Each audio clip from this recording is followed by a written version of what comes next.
I stand with Israel.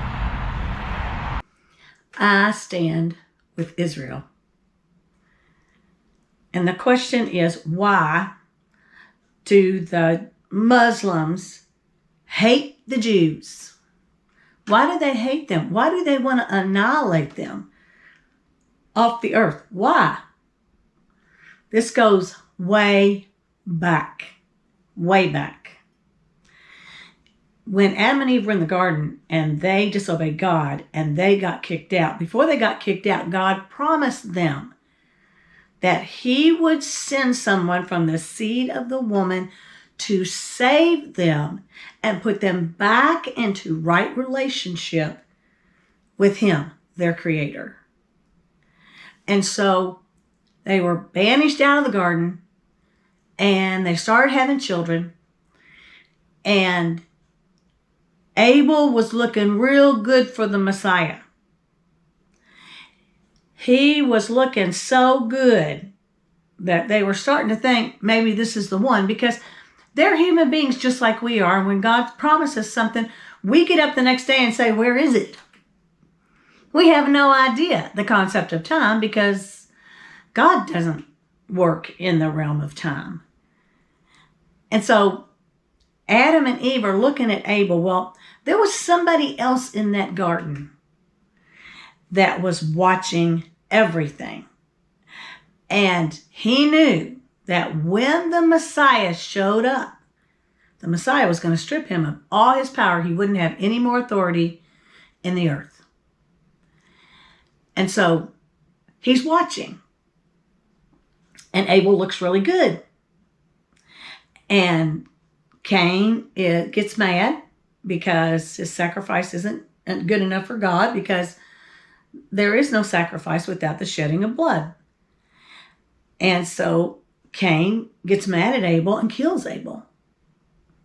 And God says, what are you doing, Cain? Abel's blood is crying out to me from the ground. Did you know that that's what happens with blood when you kill, especially when you murder somebody? And so God gave Adam and Eve another son, Seth. And Eve said, God has given me another son. So they're starting to watch Seth. Seth is looking real good. And so Seth has Enos, and Enos has Canaan, and Canaan has Mahalalel, Jared, Enoch, Methuselah, Lamech, Noah. And when Noah was born, Lamech said, this is the one that's going to save us. Because this line from Adam and Eve believed that promise and held on to that promise. They believed that from the woman's seed, a Messiah is coming. And so Lamech says that over Noah. He says Noah's going to save us. Because the world had gotten so violent. The evil was so rampant. The child sacrifices, every evil you can think of was happening in the earth in Noah's day. And it looks like Noah and his family were the only ones left believing that God was going to send a Messiah. And we're at 1,000 years now of these people waiting for a Messiah. And they just quit waiting. They don't think God's going to show up. They don't think God's going to keep his promise. So God tells Noah to build a boat because he's going to wipe all the rest of them out. So Noah builds the boat, and from Noah comes Shem. Then Arphaxad, Saleh, Eber, Peleg, Ru, Sarug, Nahor, Terah, Abram. Abram is the one that God sees and talks to. And he comes to Abram. He's made Abram rich. He told Abram, leave the land of your family and go to the land that I'm going to give you. And so Abram goes, and Lot was his nephew. He took Lot with him because Lot's father had passed away. And it was just Noah and Lot. So they left their family tribe, and they go to this land. And they settle in that land. And so when they get there, the land, there's a part of the land that's full of greenery and life and water, and it's just wonderful. And there's another that's a desert. And Abram doesn't want to get into an argument with anybody. He does not believe in strife. So he tells Lot, you choose which one you want. And sure enough, Lot goes down to the greenery place, and Abram goes to the desert. And years pass and pass. And God's promising Abram that his descendants will be as much as the sand, the stars in the sky, the sand in the sea. And one day Abram says, but God, how's that going to happen? I don't have a child. And Abram is 90 years old now. And his wife, Sarah, has never been able to have children. She can't have any children. So Abram's saying, how are you going to do this, God? And God said, you and Sarah will have a child. Well, that puts a lot of pressure on Sarah because Sarah's never had any children. And so Sarah takes her maid and says to Abram, look, I can't have kids. I'm going to fix this. You sleep with her, get her pregnant, and then you'll have a son. And that's what happened. And Ishmael was born.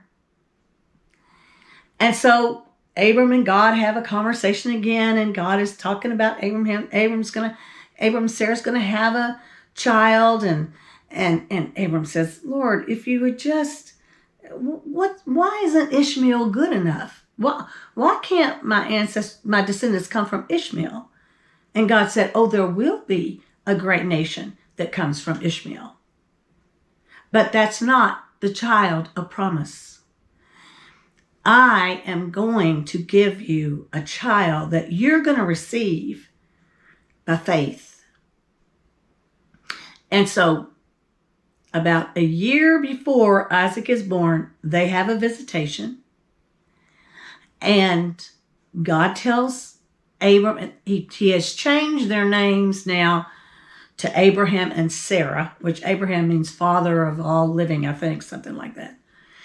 And the angel comes to visit and tells Abraham, this time next year, Sarah will hold a child of her own in her arms. And Sarah's back in the tent. She's laughing. And so, sure enough, a year later, Isaac's born. And his name means laughter because Sarah laughed. And so Isaac becomes this great nation. Isaac, and it's very interesting that from this lineage, every woman seems to have difficulty giving birth or getting pregnant. So Rebecca is found for Isaac. So Isaac and Rebecca Rebecca has twins. She goes to God and she asks for a child, and he blesses her with twins, and she goes to him and says, what is this on the inside of me? And he tells her that the younger will overtake the older, which is Esau, Jacob and Esau. And sure enough, Jacob and Esau are born. Rebecca she likes Jacob, and Isaac likes Esau, and Jacob ends up tricking Esau out of his birthright, and he gets really, really mad and says he's going to kill Jacob. So Jacob has to run, and he runs to back to Rebecca's family, to her brother's house. And there is a woman he finds, Rachel. So Jacob and Rachel, he promises Laban that he's going to work for 7 years to marry Rachel. But Rachel has an older sister, Leah. And so Leah he's tricked into marrying her. Laban says, work 7 years and you can I'll give you my daughter for your wife. He doesn't say, they're talking about Rachel, so he deceived him. Sure enough, they have a wedding, and the bride's all in this stuff. You can't even see anything but her eyes. Jacob doesn't know it's not Rachel, but it's not Rachel, it's Leah. So the next morning, Jacob's really upset and goes to Laban, and Laban says, I can't marry off my younger daughter until my older daughter's married. Now, I don't know if that's true or not, but that's what he said. So he said, work another 7 years and you can have Rachel. So he did. So he has Rachel and Leah. And his family and his belongings are so great that he finishes up his 7 years and then he wants to go back to where his parents are. And he takes the whole group back. And they settle down. Now, Leah has children, but Rachel can't. And Rachel is so depressed because she can't have any children. So Rachel takes her maid and has Jacob sleep with her maid, and then she has a child. And so Leah does the same thing. And she gives her maid to Jacob, and the maid has a child. And finally, God hears Rachel's cry, and she has Joseph. And then she has Benjamin. And so her maid has given Jacob 4 sons. She's given Jacob 2 sons. Leah's given him 4 sons, and Leah's maid has given him 2 sons. So now we have the 12 tribes of Israel. In all of this time, they have the children of Israel end up in Egypt because Joseph ends up there as second in command. There's a famine, so he brings the whole family up, and they live there. And then Joseph dies, the Pharaoh dies that knew Joseph, and everybody forgets the greatness of Joseph and what he did for the kingdom. And the Israelites they are having babies like nobody's business. And Egypt gets nervous and says, you got to kill the babies when they come. He told the midwives, don't let the babies be born alive. They're multiplying too fast. There's too many of them. And so here they are in Egypt. And Moses ends up in this little basket in the river. Pharaoh's daughter finds him, and he is raised in Pharaoh's house. And she brings his mother in as a nurse to nurse him. And so Moses has a very close relationship with the Pharaoh and his house. And so he's out one day and he knows he's an Israelite. He goes out one day and he sees 2 of them fighting. He sees an Egyptian fighting with an Israelite, and he kills the Egyptian and buries him. And the word gets out, and the Israelites are not really hotsy-totsy on Moses because he was raised under Pharaoh. He had a whole totally different life than they did. So he runs away for a long time. And then years pass, and the people are crying out to God because Egypt the slavery is horrible that they've gone through. And so God calls Moses to come back, tell Pharaoh, let my children go. And he said, I've got a land for you.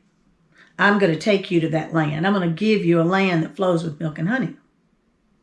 That's what God told the children of Israel. So they go through all the plague because Pharaoh won't let them go. There's this thing between Pharaoh and Moses.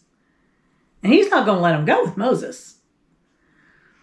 So finally, they are released and they head to the land that Israel is in right now.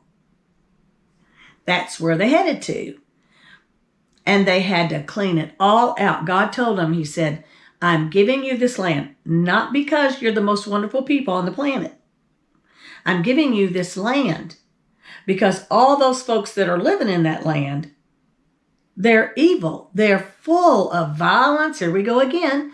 Full of violence and wickedness. And, they kill their kids on an offering to the gods and all kind of things. They treat women badly. And so God commands them to go and to run all those people out. And when the time comes for them to go fight, they get tired. They get tired of war. They get tired of killing people. There was one group that had iron chariots and they were constantly complaining to Joshua, we can't beat them. They've got iron chariots. We're just going to make them our slaves. If you can make people your slaves, why can't you annihilate them? But so they allowed some of the people from that land to live in the midst of them, even though God said, don't do that. If you do that, their sons will marry your daughters, your sons will marry their daughters, and they will take them away and cause them to serve other gods and not me. And sure enough, that's exactly what happened. Well, in the process of time, David comes and does great victories for Israel. And then when Solomon is born, David wants to build a temple, but God said, no, you've got too much blood on your hands. Your son Solomon will build the temple, and he did. So he builds a temple, and it is the grandest thing you've ever seen in the world. And so, people come from all around the world to see this temple.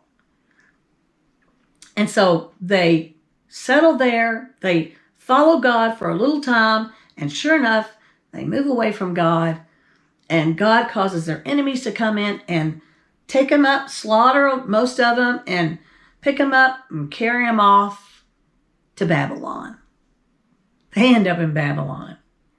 But the Babylonian king is sympathetic to the Israelites because of Daniel and Shadrach, Meshach, and Abednego.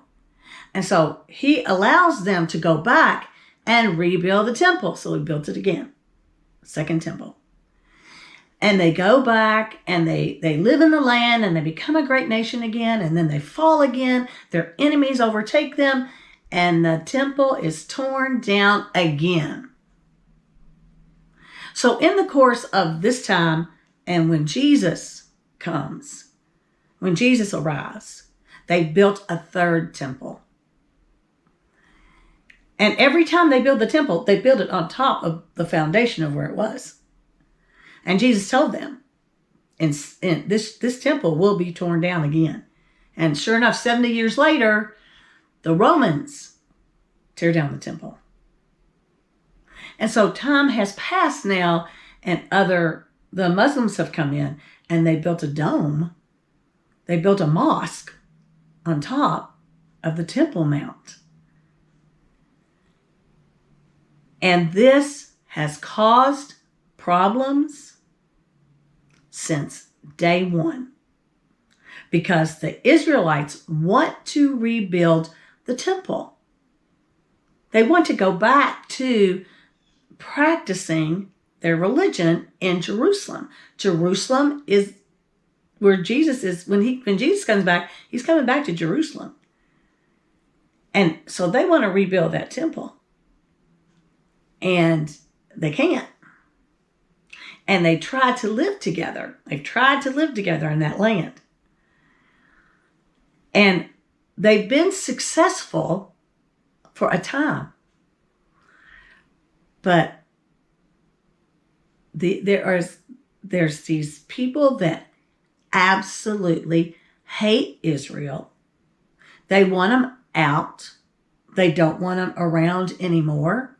And it all goes back to Isaac and Ishmael, because Isaac and Ishmael had problems from the beginning. In fact, Sarah said, my son is not going to grow up with Ishmael, because Ishmael was criticizing Isaac and Isaac was adoring him because he's older. And so Sarah said, you got to send him out of here.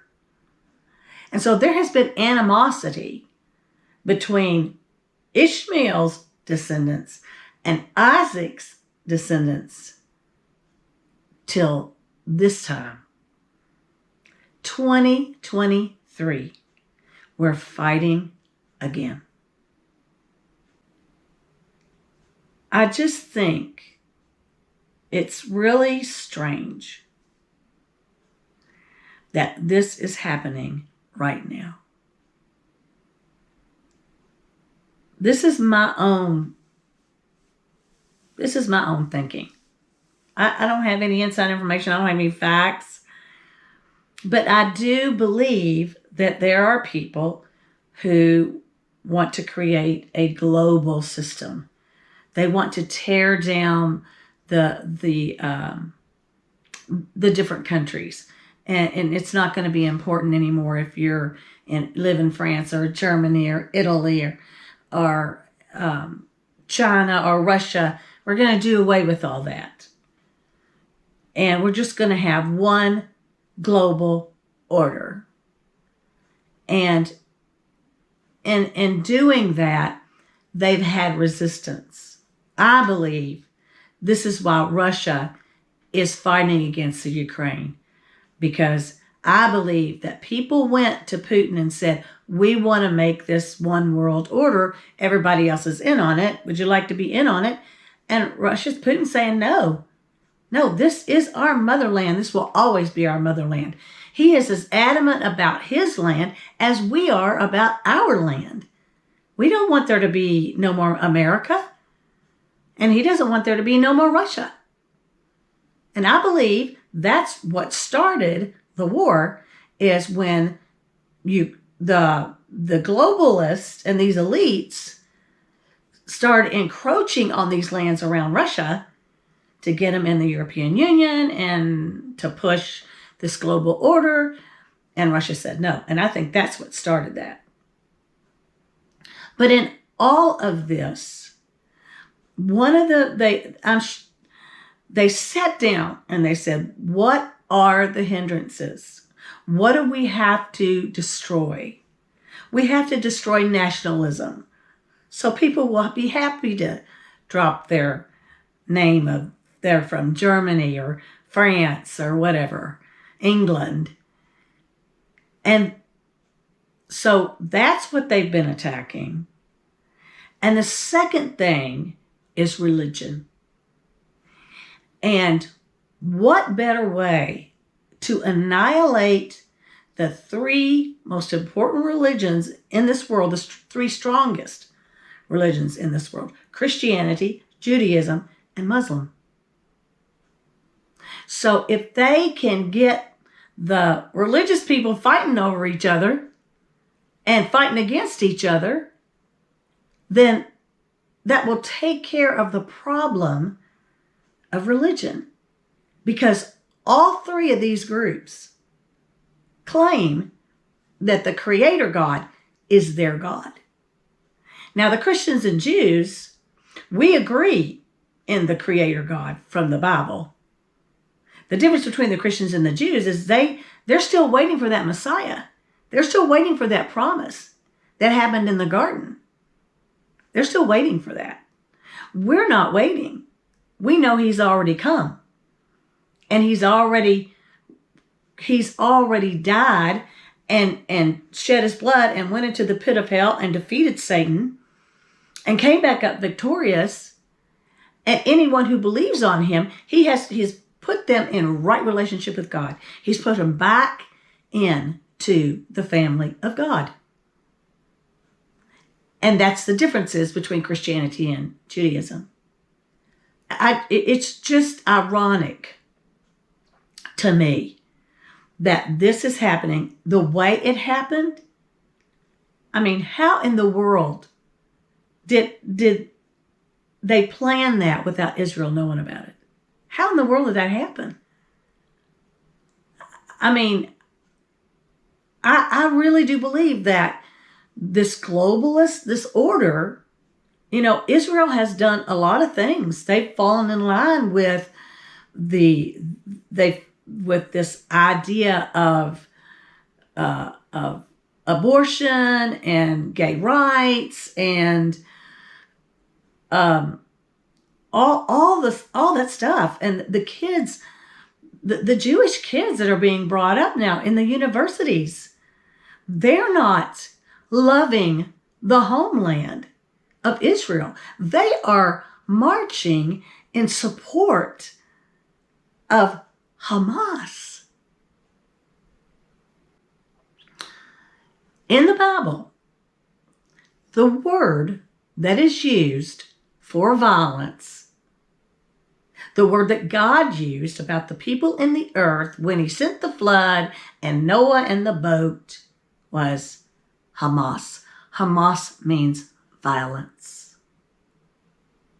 These people are violent terrorists. And they came in with help, lots of help, from other countries that are buying into this global order.